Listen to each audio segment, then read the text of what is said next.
Good morning बच्चों, स्वागत है आप सभी का हमारे क्लास में। आज हम लोग पढ़ेंगे वितान हिंदी पाठमाला कक्षा 8 अध्याय 1। तो अध्याय 1 में दिया हुआ है कविता जिसका शीर्षक है दान बल। यहाँ समझेंगे दान बल का अर्थ क्या होगा। दान बल का अर्थ होगा दान की शक्ति, यानी कि दान करने की शक्ति। तो इसके कवि हैं दान बल। कविता जो दिया हुआ है इसके कवि हैं रामधारी सिंह दिनकर। तो यहाँ पे थोड़ा सा समझेंगे कि रामधारी सिंह दिनकर जी का जन्म कब हुआ था। तो इनका जन्म बिहार के मुंगेर जिले के सिमरिया गांव में 30 सितंबर 1908 को हुआ था। और ये मतलब कि यही कविता नहीं बल्कि और सारी कविताएं कहानियां लिखे थे, जैसे हुकार, रश्मि रथी, कुरुक्षेत्र इत्यादि। तो ये जो कविता है दान बल, तो ये रश्मि रथी के पाठ से लिया गया है, उसके चतुर्थ अध्याय से, यानी कि चौथे पाठ के आरंभिक पंक्तियों से लिया गया है। तो इसमें हम लोग पढ़ेंगे कि कवि इस पाठ में, इस कविता में क्या कहना चाहते हैं और कवि का कहने का क्या भाव है। तो सबसे पहले इसका थोड़ा सा मूल भाव समझेंगे कि कवि इसमें कहना क्या चाहते हैं। तो इस कविता में कवि ने दान की महिमा बताई है। कवि का कहना है कि इस प्रकृति का कार्य व्यापार एक दूसरे की सहायता से चलता है। ऐसा करना दूसरों के काम आने के साथ ही निजी अस्तित्व को बनाए रखने के लिए भी आवश्यक है।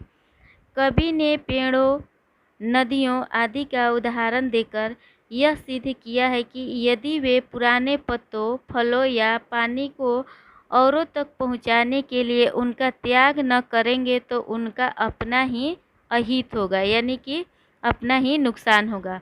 उस स्थिति में उन पर नए पत्ते, फूल, फल या पानी आने की जगह सड़न पैदा होने लगेगी। इससे उनका अस्तित्व भी समाप्त हो जाएगा। जहाँ तक मनुष्य का सवाल है, सो उसे तो एक न एक दिन सब कुछ त्याग कर मृत्यु का वरण करना ही है।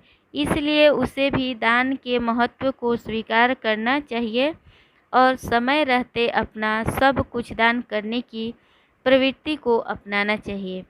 तो ये था इस कविता का मूल भाव, यानी कि इस कविता में कवि कहना क्या चाहते हैं। तो आइए हम लोग इसके आगे पढ़ते हैं कि कविता क्या दिया हुआ है। दिया है, जीवन का अभियान दान बल से अजस्र चलता है। उतनी बढ़ती ज्योति स्नेह जितना अनलप जलता है। और दान में रोकर या हंसकर हम जो देते हैं, अहंकार वश उसे स्वत्व का त्याग मान लेते हैं। तो इस पंक्ति में कवि यह बताना चाहते हैं कि जो जिंदगी में हमें मिली है, मतलब कि जो हमें ज़िंदगी में मिली है उसे जीना एक सुनियोजित कार्य है जो दान के बल पर ही आगे बढ़ता है। जीवन में हर कोई एक दूसरे को जाने अनजाने कुछ न कुछ देता रहता है। उसी व्यक्ति का जीवन सार्थक और सरल माना जाता है जो दूसरे को कुछ न कुछ देता रहता है। और यानी कि औरों को कुछ देना तो हमारी प्रकृति का हिस्सा है। यह तो हमारा अहंकार या नादानी है कि हम भी क्या करते हैं, दी गई वस्तु के बारे में मानते हैं कि हमने अपना सब कुछ त्याग किया या अपना कुछ छोड़ा है। तो अब हम लोग देखते हैं दूसरा पंक्ति। यह न स्वत्व का त्याग, दान तो जीवन का झरना है। रखना उसको रोक मृत्यु के पहले ही मरना है। किस पर करते कृपा वृक्ष यदि अपना फल देते हैं, गिरने से उनको संभाल क्यों रोक नहीं लेते हैं। तो इस पंक्ति में कवि क्या कहना चाहते हैं, तो कहते हैं कवि कि यह किसी भी तरह अपना कुछ छोड़ना, त्यागना नहीं है। यह किसी भी तरह से अपना कुछ छोड़ना और त्यागना नहीं है। जो चीज़ें हम औरों को दे देते हैं, यदि उन्हें अपने पास ही संभाल कर रखते हैं या रखने का प्रयास करते हैं, तो एक तरह से अपनी मौत से पहले मरने की ही इंतजाम करते हैं, यानी कि इंतज़ाम करते हैं। ज़रा सोचिए, ठीक ना। और यहाँ सोचिए कि पेड़ पे जो फल है वो पक जाते हैं, और पकने के बाद जब वो त्याग नहीं करेंगे फल को, तो ऐसा मतलब कि करने से क्या होता है, ऐसा करने से वे किसी पर कृपा नहीं करते कि पेड़ के फल जो है पक जाते हैं तो गिरा करके पेड़ हम पे कृपा नहीं करता है। वो क्या करता है, अपने को रक्षा करता है। कैसे,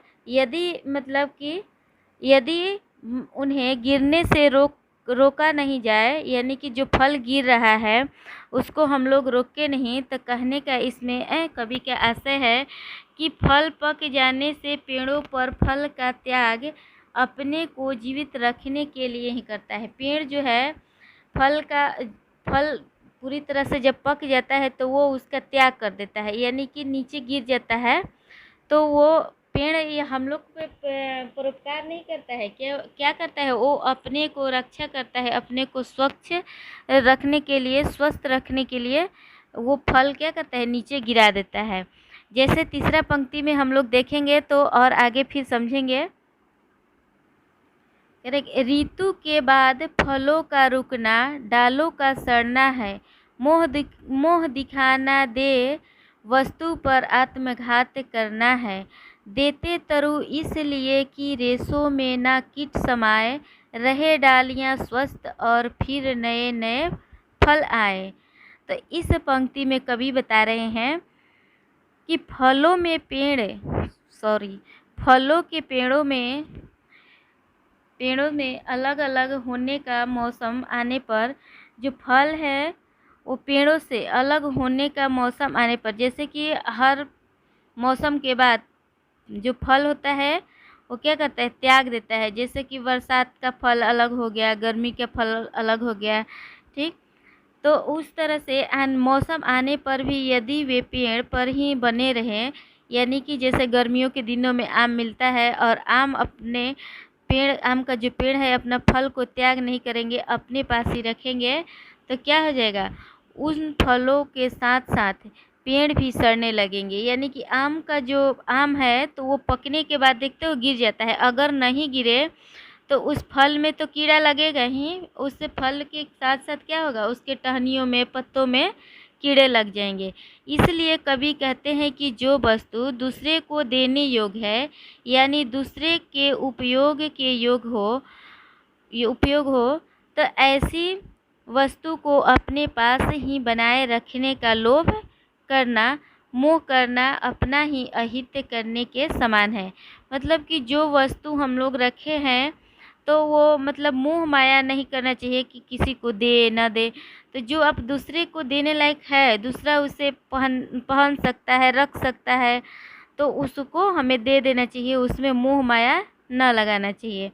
जैसे पेड़ भी पके हुए फल इसलिए दे देते हैं ताकि पके फल पाने के लालच में आने वाले कीड़े उनके रेशों में घर न बना सके। देखिए यहाँ पे कवि समझा रहे हैं कि इसलिए फल जो है क्या होता है, नीचे गिर जाता है ताकि जितने कीड़े मकोड़े रहेंगे वो फल खाने के लोभ में क्या करेंगे, नीचे ही रह जाएंगे और पेड़ के टहनियों में, पत्तों में नहीं जाएंगे, उसके रेशों में घर नहीं बनाएंगे।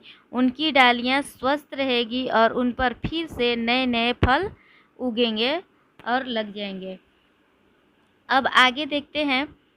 सरिता देती वारी की पाकर उससे सुपुरित वन हो, वर्षे मेघ भरे फिर सरिता उदित नया जीवन हो।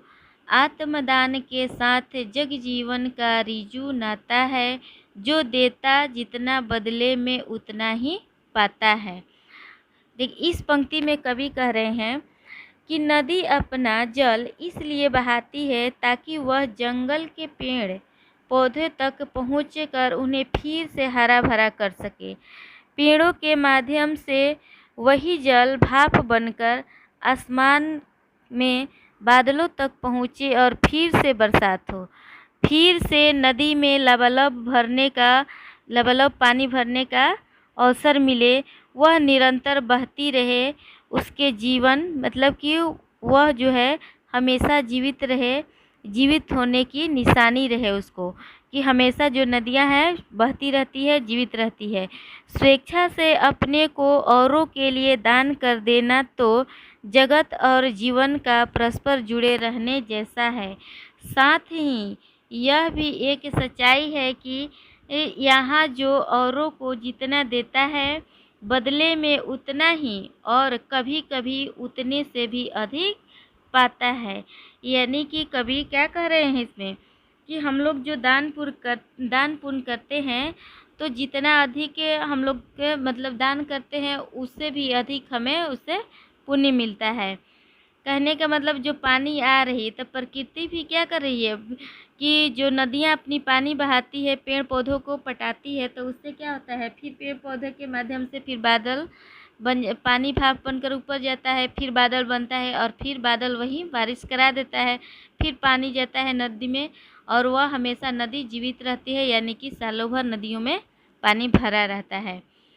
अब आगे देखेंगे, दान जगत का प्रकृत धर्म है, मनुष्य व्यर्थ डरता है, एक रोज तो हमें स्वयं सब कुछ देना पड़ता है, बचते वही समय पर जो सर्वस्व दान करते हैं, ऋतु का ज्ञान नहीं जिनको वे देकर ही मरते हैं।